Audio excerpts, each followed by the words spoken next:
मैं सुधीर कुमार पटेल आपका स्वागत करता हूं सगुन फिजिक्स क्लासेस में। तो आज हम बात करेंगे किसी ऋजुरेखीय तार के कारण चुंबकीय क्षेत्र, और यह बेटा जो अनुप्रयोग है ये है एम्पियर के परिपथी नियम का।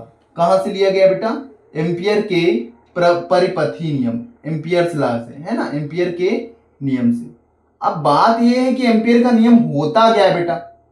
एम्पियर का नियम क्या होता है? और एक बात, ये यूपी बोर्ड का बहुत ही महत्वपूर्ण प्रश्न है। मतलब ये मान के चलो कि अक्सर पूछा जाता है, एग्जाम में पूछा ही जाता है ना। तो कितना है बेटा? ये होता है समाकलन बी डी एल बराबर म्यू नॉट सिग्मा आई। ये होता है एम्पियर का परिपथी नियम। तो अब इसका हम पहला अनुप्रयोग पढ़ रहे हैं, जो है किसी ऋजुरेखीय तार के कारण चुंबकीय क्षेत्र, है ना। तो इसके लिए क्या करेंगे? सबसे पहले भैया एक हम ऋजुरेखीय चालक तार मान लेंगे। हमारे पास एक ऋजुरेखीय चालक तार है, ठीक है भाई, ऋजुरेखीय चालक तार है। अब इस तार से ना, अगर इसमें कोई धारा प्रवाहित हो रही है, भाई समझिएगा बात को, अगर कोई धारा प्रवाहित हो रही है तो इसके कारण क्या उत्पन्न होगा भैया? चुंबकीय क्षेत्र, है ना, चुंबकीय क्षेत्र उत्पन्न होगा।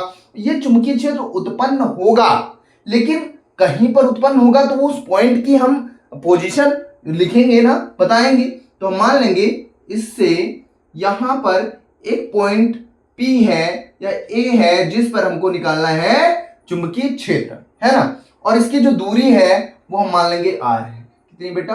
R। मतलब चालक से कितनी दूरी पर? R दूरी पर।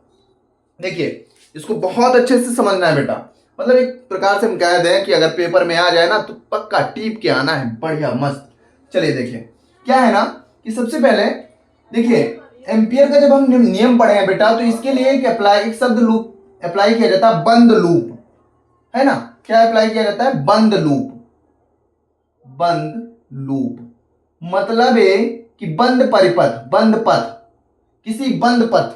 तो बंद पथ एक मान लेंगे, जैसे गॉस प्रमेय जब हम पढ़ा रहे थे तो उसमें बता रहे थे कि एक कल्पना करते हैं पृष्ठ की, तो इसमें भी एक हम बंद पथ मान लेंगे कुछ इस प्रकार से। और कैसा माना गया है बेटा? वृत्ताकार। कैसा माना गया है? वृत्ताकार।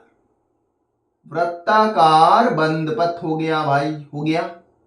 देखिए अब क्या है ना बेटा कि यहां पर अल्पांश लंबाई ले लेंगे dl, कहीं पर भी ले लो, इस पर कहीं पर हम अल्पांश लंबाई ले लेंगे dl।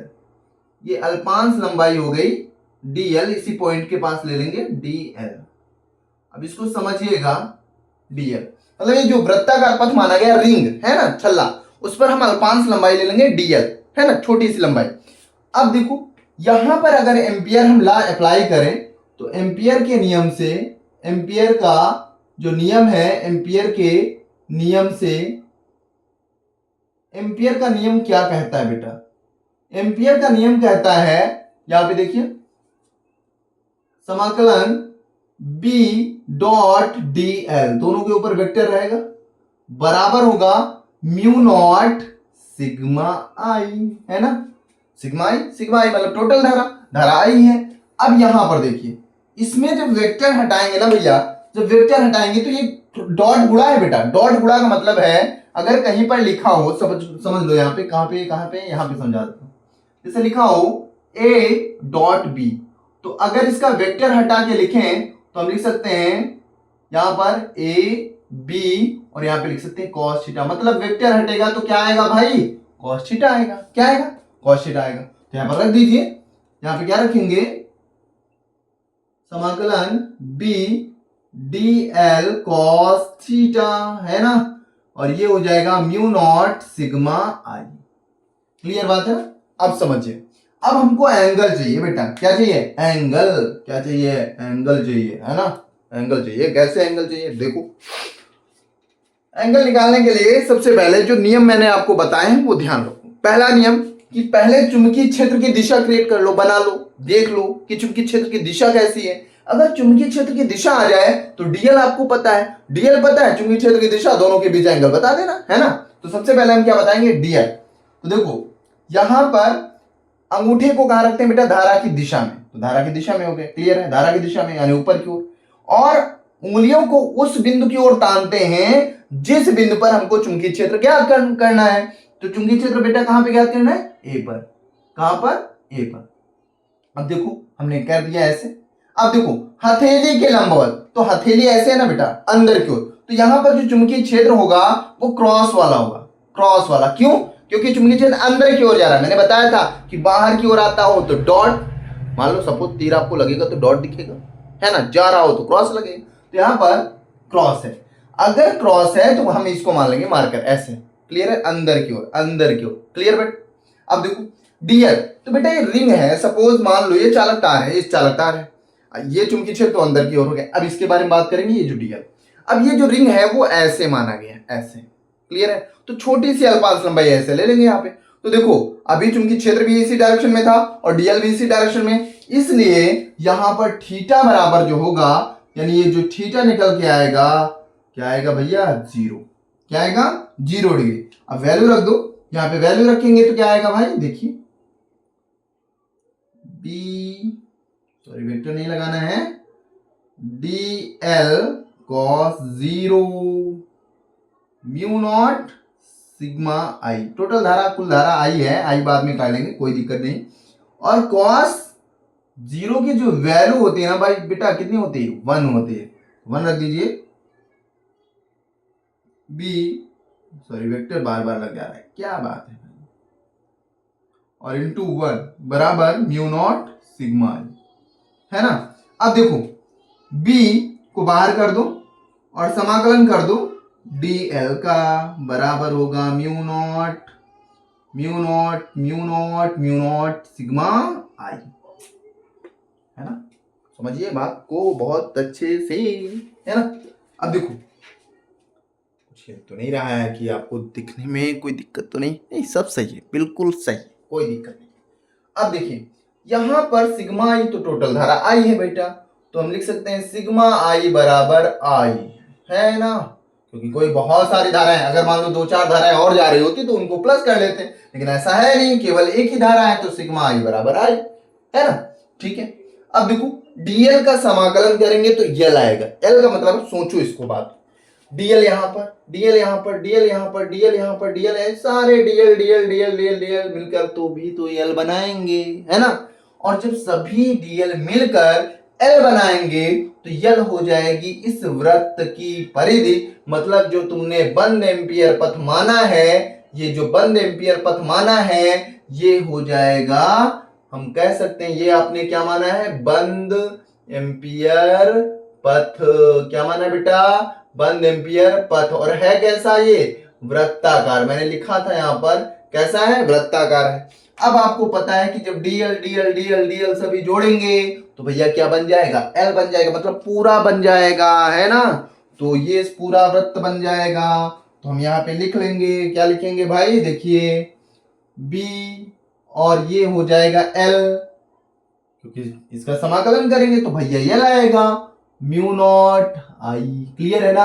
अब देखो एल का मतलब है पूरा एल, तो ये हो जाएगी परिधि, और वृत्त की जो परिधि होती है वो होती है 2 पाई आर, है ना, रेडियस। तो अब देखो b इंटू 2 पाई आर बराबर म्यू नॉट आई। क्लियर है ना भाई? बिल्कुल मक्खन है एकदम, गर्दा उड़ा देना, है ना। म्यू नॉट अपान 2 पाई, अपान में जाएगा आर आई, इसको हम थोड़ा सा ऐसे लिख लें, b बराबर mu naught upon 2 pi I upon R. Clear है, आ गया फाइनल आंसर, है ना। समझ में आ गया? कोई समस्या? बहुत ही इजी है, सिर्फ समझना है कैसे इसको करना है। सबसे पहले ऐसा नहीं तुरंत कूद के आ गए, पहले उस बातों को अच्छे से समझना है, पढ़ना है और उसके बाद सॉल्व करना है, आराम से सॉल्व हो जाएगा। समझ लीजिए इसको, ठीक है। कोई समस्या? तो बढ़ते हैं इनकी नेक्स्ट।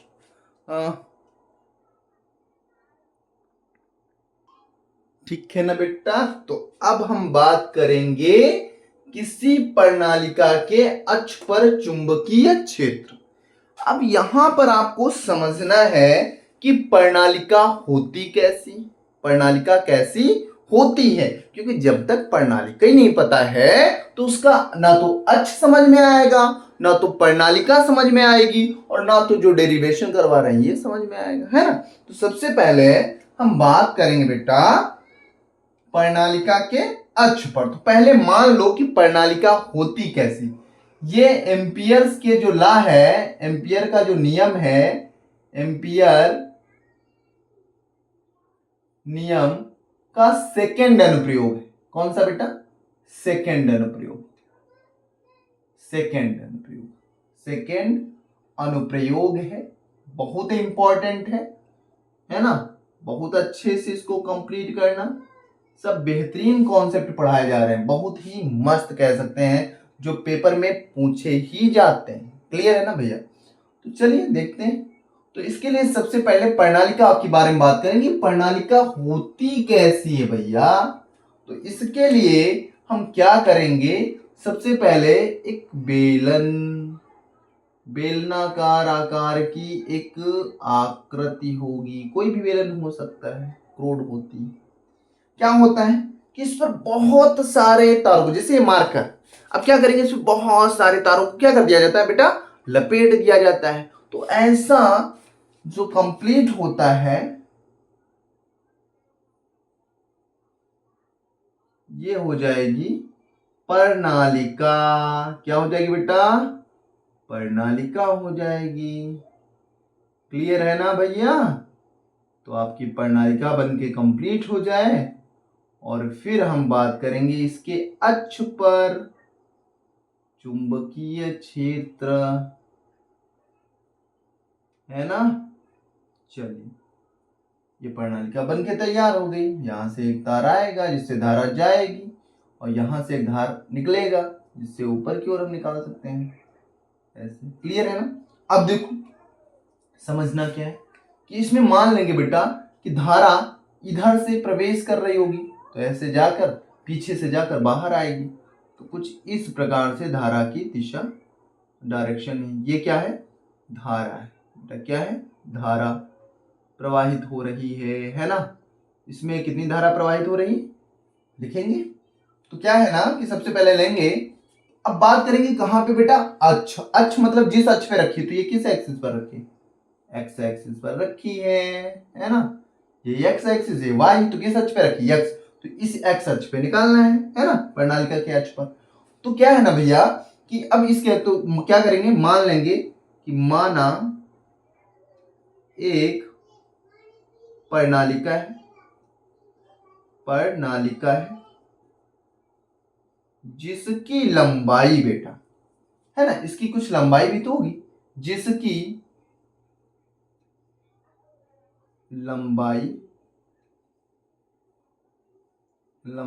एल है, जिसकी लंबाई हम मान लेंगे बेटा, लंबाई क्या है?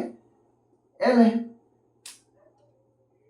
ना, लंबाई एल है, सिंपल सी बात। और प्रति एकांक लंबाई, एकांक समझते हैं ना, एक मीटर, एक सेंटीमीटर, एक किलोमीटर, ऐसे करके। तो प्रति एकांक लंबाई में फेरों की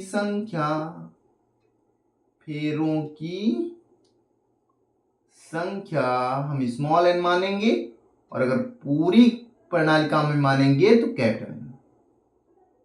यहां तक समझ में आपको आ गया होगा। और इसमें प्रवाहित धारा आई है, तो लिख देंगे प्रणालिका में प्रवाहित, इसमें कुछ धारा भी तो बह रही है, प्रवाहित धारा आई है। क्लियर है ना? आई है, समझिए। तो प्रवाहित धारा भैया आई हो गई। अब क्या करना है, तो अभी इसके पहले वाले में मैंने बताया है कि इसको हम एकदम गॉस प्रमेय से तुलनात्मक इसका अध्ययन कर सकते हैं, तुलना कर सकते हैं। इसको इसके अक्ष पे ज्ञात करने के लिए यहां पर एक हम बंद एम्पियर पथ मानेंगे। तो चलिए मान लेते हैं। अब वह बंद एम्पियर पथ होगा कैसा, उसके बारे में बात कर लेंगे। तो हम क्या करेंगे, इसके अक्ष से होकर जाता हुआ एक बंद एम्पियर पथ मान लेंगे। बंद एम्पियर पथ मान लेंगे। क्लियर बात है ना, बंद एम्पियर पथ मान। कैसा है बेटा, ये आयताकार है, तो इसका नाम भी रख दे। नाम क्या रखें, ए बी सी और डी। तो क्या करेंगे, बंद माना अक्ष से होता हुआ कौन सा, ए बी सी डी बंद ampere, A B C D आयताकार, यहां पे ऐड कर देना चाहिए था, है ना। कैसा है उसकी आकृति भी, आयताकार बंद एम्पियर पथ मान लेते हैं बेटा, एम्पियर पथ मान लेते हैं, चलो भाई मान लिया हमने, गाना है ना, लो मान लिया हमने, है ना। हाँ बस वैसे चलना है, बहुत आसान है फिजिक्स, बहुत ही कह सकते हैं ऐसा सब्जेक्ट है कि समझ लीजिए फिजिक्स में कुछ समझना ही नहीं है, बस अपनी दैनिक लाइफ में, दैनिक जीवन में इसको थोड़ा प्रैक्टिकली सोचना है, बहुत आसान हो जाएगी। अब समझना नहीं है मतलब इसको ऐसा नहीं, कोई मूर्ख व्यक्ति थोड़ी ना पढ़ सकता है ना, ये भी बात सत्य है। चलिए सब सही है, गुड। चलिए भाई तो बात कर लेते हैं। तो अब क्या है ना भाई कि यहां पर ए बी सी डी हमने एक पथ मान लिया, एम्पियर पथ है जो कि बंद है, ठीक है ना। अब देखो यहां पर प्रत्येक लंबाई में, ध्यान से समझिएगा, प्रत्येक लंबाई में हम अल्पांश लेंगे। यहां पे डीएल ले लिया हमने अल्पांश, यहां पे डीएल ले लिया अल्पांश, यहां पर भी हमने डीएल ले लिया अल्पांश, और यहां पर भी हमने डीएल ले लिया अल्पांश। क्लियर है ना भैया। चलिए तो एम्पियर का नियम क्या कहता है, एम्पियर का नियम क्या कहता है, एम्पियर का नियम क्या कहता है, क्या कहता है, क्या कहता है, बोलो भैया, एम्पियर का नियम क्या कहता है। कहता है कि चुंबकीय क्षेत्र का जो रेखीय समाकलन है बंद लूप भी होना चाहिए, वो म्यू नॉट सिग्मा आई के बराबर होता है, यही तो कहते हैं एम्पियर का। ठीक है चलो सॉल्व कर लेते हैं इसको। अब देखना है कि जो बंद एम्पियर पथ है, जैसे उसमें वृत्ताकार था, हमने एक बार में पूरा कर दिया। यहां पे क्या है, BC का अलग करेंगे, CD का अलग करेंगे, DA का अलग करेंगे और AB का अलग करेंगे, मतलब 4 रेखीय समाकलन करना है। तो सबसे पहले हम लिमिट्स ले लेंगे। लिमिट्स मतलब कहां से कहां तक, B से C तक, C से D तक, D से A तक, A से B तक, मतलब जहां से चलना वहीं पे खत्म होना, बस बात खत्म। चलो देखते हैं। तो सबसे पहले समाकलन का साइन लगा देंगे और कहां से चलें भाई, यहाँ B से C तक जाएं, B से C तक जाएंगे और यहां पे लिखेंगे B और समाकलन DL, क्लियर है ना, प्लस फिर कहां से कहां तक जाएंगे बेटा, C से D तक, बहुत सिंपल है। और यहां पर समाकलन B DL प्लस चलते रहना है D से A तक और समाकलन B DL, क्लियर है ना, प्लस कहां से कहां तक, A से कहां तक भैया, A से B तक, है ना, तो B DL और बराबर म्यू नॉट सिग्मा आई, क्लियर समझ आ गया। अब ये मत सोचना कि भैया ये यहां से अलग है पूरी बात, है ना, ऐसा नहीं हो कि सब मिला के लिख दो। अब बेटा करना क्या है, अब इसमें क्या है ना कि तुमको पता है कि एंगल कितना होना चाहिए, तो यहाँ पे हम थोड़ा सा एक स्टेप बढ़ा दिए हैं समझने के लिए। अब इसको अगर वेक्टर्स हटाएंगे तो मैंने कहा था वेक्टर्स हटाकर कॉस लगा देते हैं, क्या लगा देते हैं, कॉस, तो कॉस लगा दीजिए। तो यहाँ पे B DL cos theta plus B D L cos theta सबके साथ होगा, plus B D L cos theta plus B D L cos theta. यहां तक समझ में आ गया। अब देखो कहां से कहां तक वही चलेगा, बी से सी और सी से डी, डी से ए और ए से बी। और ये बेटा बराबर किसके होगा, यहां पर बराबर भी भैया रहेगा, है ना, बराबर म्यू नॉट सिग्मा आई के, ये बराबर हो गया। क्लियर है। अब देखिए यहां पे तुमको समझना है एंगल, एंगल कैसे निकालेंगे भैया। तो एंगल ज्ञात करने के लिए चलो देखते हैं, एक काम करते हैं। देखो एक अगर इसमें अब धारा की दिशा में अंगूठा रखेंगे और उस बिंदु की ओर, किस बिंदु, बिंदु क्लियर ही नहीं है कहां पे निकालना है, तो एक काम करते हैं, उंगलियों को धारा की दिशा में चलाओ और अंगूठा बताएगा चुंबकीय क्षेत्र की दिशा। ये अंगूठा बताएगा चुंबकीय क्षेत्र की दिशा। चलिए देखते हैं। तो देखो धारा यहां से ऐसे गई, फिर अंदर से घूम के आई, तो ये अंगूठा है ना, तो चुंबकीय क्षेत्र की डायरेक्शन ये हमारी ओर है ना, ये हो गई चुंबकीय क्षेत्र की डायरेक्शन। क्लियर है भैया। अब देखो डीएल सेम डायरेक्शन में है, तो बीसी में दोनों सेम डायरेक्शन में, ठीक है। चलिए यहां पे देखते हैं, तो बी तो हमेशा इधर ही रहेगा भैया, इधर है। तो इतने भाग में अगर बात करें तो डीएल तो आपका ऐसे है ना, ये डीएल है, और बीसी आपका ऐसे है। देखो डीएल है ना, ये कौन सा, सी और डी है, तो सी डी को हम ऐसे रख लिए और बी आपका ऐसे, तो एंगल कितना बन गया 90। तो देखते हैं सी डी कहां पे, ये, तो यहाँ पे थीटा कितना होगा भैया 90। एंगल्स का ही सब खेल है। ए डी देखिए, ए डी, अब देखो ए डी से क्या कोई धारा निकल रही है, कहीं ये धारा के अंतर्गत है, कोई है ही नहीं, तो इसको तो ऐसे जीरो कर देंगे। तो यहां से हम लिख सकते हैं कि धारा का मान शून्य है, किसका, धारा आई इक्वल टू क्या है, जीरो। कोई धारा इसमें से नहीं प्रवेश हो रही, इसमें से थोड़े भाग में प्रवेश हो रही, देखो ये है ना, इसलिए लिए गए।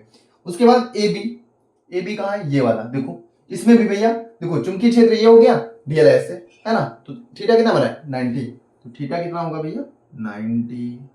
अब जब थीटा 90 हो गया तो देखो cos 90 की भाई साहब वैल्यू कितनी होती है, अरे भाई जीरो होते, क्या होती है जीरो, यहां पर भी जीरो होती है। और जब cos 90 की वैल्यू जीरो होती है तो जीरो से किसी भी संख्या का गुणा करेंगे तो क्या हो जाएगा जीरो। इसीलिए कहते हैं जीरो जो है वो मैथ का हीरो है, उससे जो भी टकराता है गायब हो जाता है। ठीक है, चलो देखते हैं।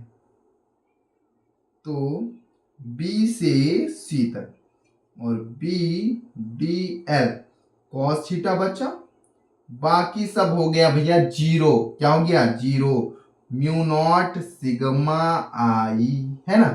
अब यहां पे तुमको समझना है कि थीटा जो है ना भाई साहब, थीटा बराबर होगा कितना जीरो, क्योंकि यहां पर डीएलएस है और ये भी है ना, थीटा बराबर जीरो। जरा देख लेते हैं, चेक कर लेते हैं, कोई दिक्कत तो नहीं है, ठीक है, कोई दिक्कत नहीं, चलता रहेगा भाई। तो यहां पे हम लिखेंगे क्या, समाकलन बी और सी और डी एल क्या रहेंगे, sorry B D L, cos zero की वैल्यू एक होती है तो एक हो जाएगा म्यू नॉट सिग्मा आई।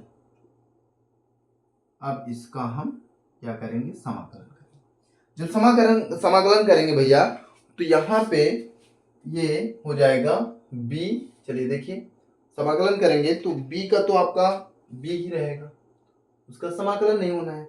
उसके बाद dl का समाकलन करेंगे तो हो जाएगा l बराबर म्यू नॉट सिग्मा आई। अब यहां तक समझ में तो बात आ गई भाई। अब देखो क्या है ना, एकांक फेरे में सॉरी एकांक लंबाई में फेरे की संख्या क्या है l है, और फेरे कितने बेटा l, कितने फेरे हैं l। अब एक फेरे में आई धारा जाएगी, वही तो सारी घूम घूम के निकल रही है, मतलब ये कि जो धारा इधर से प्रवेश करेगी वही धारा निकलेगी, ऐसे आई से, है ना, इधर से 5 एम्पियर जा रही तो पीछे से 5 एम्पियर ही आएगी, है ना। तो यहाँ पे क्या करेंगे, इसलिए यहाँ पर हम कुल धारा निकालेंगे, यानी सिग्मा आई बराबर क्या होगा, एकांक लंबाई में फेरों की संख्या n है तो n लिख लेंगे, और कुल फेरों की संख्या पहले निकालो तो फेरों की संख्या l से मल्टीप्लाई कर दिए, l हो गया। ये फेरों की संख्या आई है भाई, एकांक लंबाई में फेरों की संख्या क्या है n, और लंबाई कितनी है l, तो nl हो गए फेरे। अब धारा एक फेरे में आई है तो धारा सभी फेरों में वही रहेगी, तो आई, तो सिग्मा आई की जगह हम रख देंगे bl बराबर म्यू नॉट NLI, तो ये कैंसिल हो जाएगा, तो B बराबर हो गया म्यू नॉट NI। क्लियर है ना भैया? तो ये हो गया फाइनल आपका फार्मूला। क्लियर है? कोई समस्या? अब इसमें एक बात और है कि अगर मान लो लंबाई, यहां पर थोड़ा समझना है आपको, अगर यहां पे कह दिया जाए कि प्रणालिका में फेरों की संख्या कैपिटल N है, प्रणालिका में फेरों की संख्या कैपिटल N है, कितनी बेटा? Capital N। तो B बराबर जो होगा वो म्यू नॉट है ना। अब स्मॉल n की जगह हम लिखेंगे कैपिटल N। अब ये तो बात गलत है भाई, ऐसा कैसे लिख सकते हैं? तो क्या करेंगे, लिख सकते हैं कि अगर ये है एकांक लंबाई, और एकांक लंबाई में अगर मान लो जैसे आपसे कहा जाए एकांक लंबाई में निकालना, तो इसकी लंबाई से भाग कर देंगे, तो ये फाइनल हो जाएगा। लेकिन ये जब प्रणालिका में फेरों की संख्या दी जाए। ठीक है ना? तो समझ में आ गया? ठीक है, मिलते हैं नेक्स्ट वीडियो में। अगर वीडियो अच्छा लगा हो तो प्लीज प्लीज प्लीज चैनल को सब्सक्राइब करो, वीडियो को लाइक करो, कमेंट करो और ज्यादा से ज्यादा लोगों तक शेयर करो। बहुत बहुत धन्यवाद।